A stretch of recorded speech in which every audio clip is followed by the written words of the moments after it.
सुप्रभात। आप सभी का स्वागत है इस ऑनलाइन क्लासेस में। मैं Chandrashekhar Roy, assistant professor, Kashi Sahu college Seraikela, department of history, Kolhan university. प्यारे विद्यार्थी जी, आज हम जिस टॉपिक का चर्चा करने वाले हैं वो है यूजी सेमेस्टर 2 के लिए पेपर नंबर 3। और पेपर नंबर 3 में आज हम जो महत्वपूर्ण टॉपिक का चर्चा करेंगे वो टॉपिक है बक्सर का युद्ध, बक्सर वार।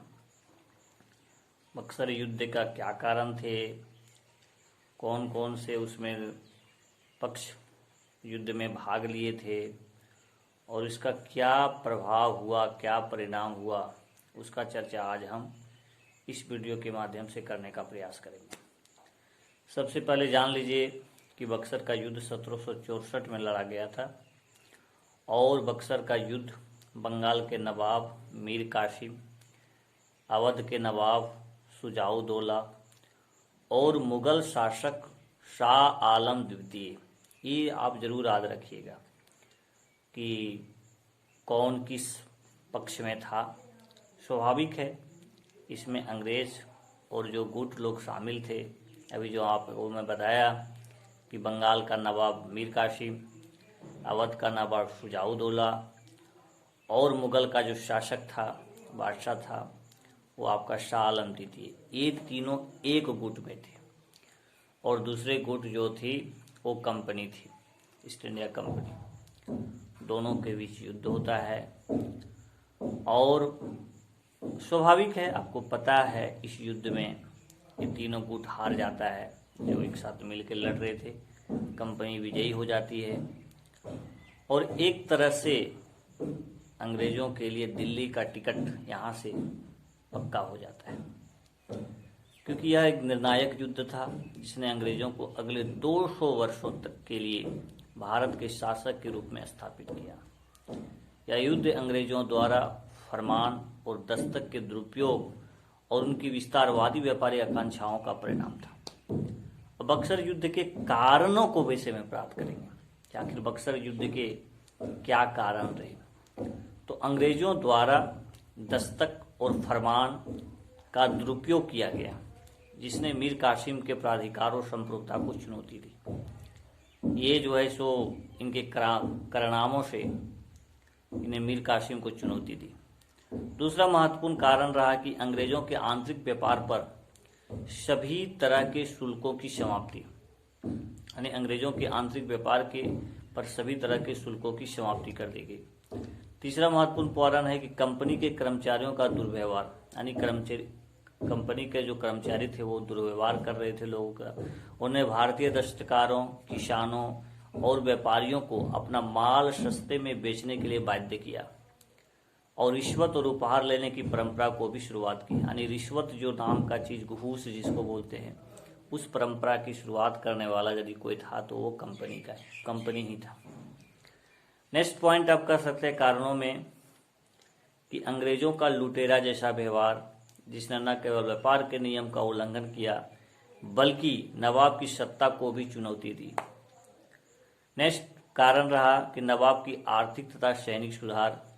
नवाब जो है सो आर्थिक सुधार कर रहा था, सैनिक सुधार कर रहा था, जिसके वजह से दोनों में आपसी हित टकराया। अंग्रेजों द्वारा मीर कासिम का अपमान किया जाना, यानी देखिए बंगाल का नवाब हैं तो अंग्रेजों के द्वारा उनको अपमानित किया गया, जिसके वजह से ये इस तरह का बैकग्राउंड बना, युद्ध के कारण बने। नेक्स्ट महत्वपूर्ण पॉइंट है कि अंग्रेजों द्वारा व्यापारिक सुविधाओं का दुरुपयोग, यानी अंग्रेजों को जो व्यापारिक सुविधा दी गई उसका उन्होंने दुरुपयोग किया, जिसके वजह से ये निर्णायक युद्ध हुआ। अब बक्सर युद्ध के महत्व क्या है? इस युद्ध के द्वारा पलासी के युद्ध से प्राप्त लाभ को पुनः पुष्ट किया गया। यानी पलासी का युद्ध ने बस थोड़ा सा दरवाजा खोला था, थोड़ा बंगाल के लिए, लेकिन इन्होंने पूरी तरह ओपन कर दिया, उसका अंतिम मोहर लगा दिया।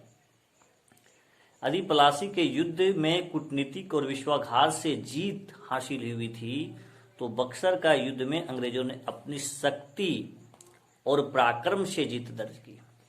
पहले विद्यार्थी जी आपको मैं प्लासी के युद्ध में बताने का प्रयास किया था कि प्लासी का जो युद्ध था उसमें विश्वाघात हुआ। मिर्जाफर देखे फूट गए थे, और जो महत्वपूर्ण जगत सेठ थे और भी जो आपसी कला थी फूट थे, जिसके वजह से वो युद्ध हार गया था सिराजुद्दौला ने। लेकिन ये जो युद्ध लड़ा गया इसमें ऐसी कोई बात नहीं थी, इसमें ये पराक्रम से, यानी कंपनी जो है सो अपनी पराक्रम से ये युद्ध लड़ी और उन्होंने जीत पक्की की और दिल्ली का टिकट ले लिया। तो इसमें आप ये नहीं कर सकते हैं कि मतलब एक निर्णायक युद्ध था, उसमें तो किसी को फोड़ करके, किसी को लालच दे करके, भैया तुम सेनापति हो, तुम युद्ध में अपनी पराक्रम से न लड़ना, तुमको मैं नवाब बना दूंगा। लेकिन इसमें ऐसी बात नहीं थी। इसमें इनके पास जितना पराक्रम था, जितनी शक्ति थी, उसके द्वारा ये लड़े और अपनी लाइन जो थोड़ा सा डिस्टर्ब था उसको पूरी तरह क्लियर कर दिया। तो मुगल सम्राट कंपनी का नाम मात्र का पेंशन धारा बनकर रह गया। अब जो है सो मुगल की भी हकीकत पता चल गया कि बस पेंशन उसको दो, बस उसका काम उतने हैं। दिल्ली और आगरा के दरवाजे कंपनी के लिए खुल गए। बंगाल और अवध के नवाब के ने दोबारा कंपनी की सर्वोच्चता को चुनौती नहीं दी। अब इन लोग को भी लगा कि अब हम लोग से कुछ होने वाला नहीं है। बक्सर की विजय ने अंग्रेजों को उत्तर भारत की महान शक्ति तथा पूरे भारत पर शासन करने की शक्ति प्रदान कर दी। जब देखे बंगाल भी साथ था, अवध भी साथ था, मुगल भी साथ था, तो एक तरह से अंग्रेजों ने सबको हरा दिया। अब क्या होता है उसके बाद, अवध के साथ समझौता होता है, इलाहाबाद की संधि होती है 1765 में। This is very very important treaty. Awadh के नवाब शुजाउद्दौला को निम्नलिखित शर्तों पर नवाब बने रहने दिया गया। कुछ शर्त दिए गए, भैया आप तो नवाब रहो, लेकिन ये शर्त है। शर्त क्या है?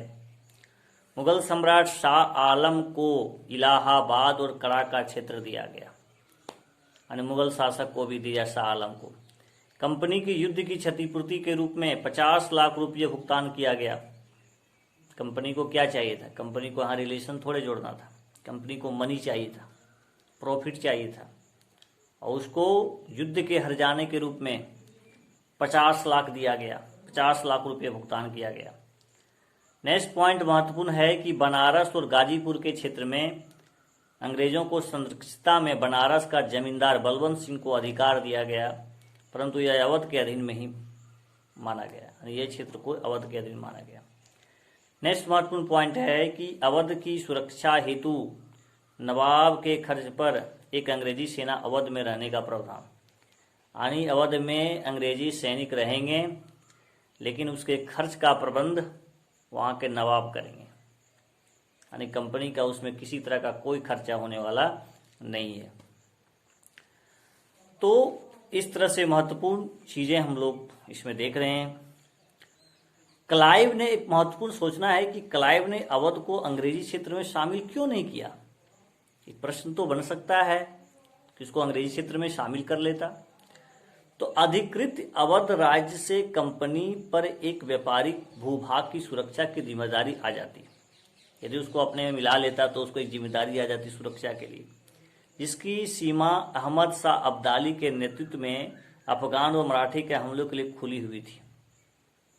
ठीक है, यानी ये कंपनी के लिए थोड़ा अच्छा साबित नहीं होता। अवध एक बफर राज्य के रूप में कार्य कर रहा था। अवध क्या कर रहा था? एक बफर जोन के रूप में, बफर राज्य के रूप में कार्य कर रहा था। दोस्ती की संधि से शुजाउद्दौला कंपनी का वफादार बनकर रह गया, यानी एक तरह से वो कंपनी का जो है सो वफादार बनकर रह गया। तो इसका बहुत महत्वपूर्ण है ना, और इसको हम लोग देखें। आज बहुत संक्षिप्त ढंग से हम लोग बक्सर का युद्ध को बहुत संक्षिप्त ढंग से देखने का प्रयास किए, है ना, और इसका इम्पोर्टेंस और भी है, जिसको हम लोग नेक्स्ट के वीडियो में हम लोग देखने का प्रयास करेंगे, तुलना करेंगे प्लासी का युद्ध और बक्सर युद्ध में क्या डिफरेंस रहा, क्या क्या इम्पोर्टेंस में डिफरेंसेस रहे, उसका चर्चा हम लोग नेक्स्ट का वीडियो में करेंगे। तो मुझे लगता है कि आज आपके लिए संक्षिप्त ढंग से मैं आपको बक्सर का युद्ध का पृष्ठभूमि, निर्णायक कैसे हुआ, कैसे कंपनी के लिए दिल्ली का रास्ता खुल गया, उसको मैं बताने का प्रयास किया। तो आज के लिए बस इतना। आप सभी को बहुत बहुत धन्यवाद।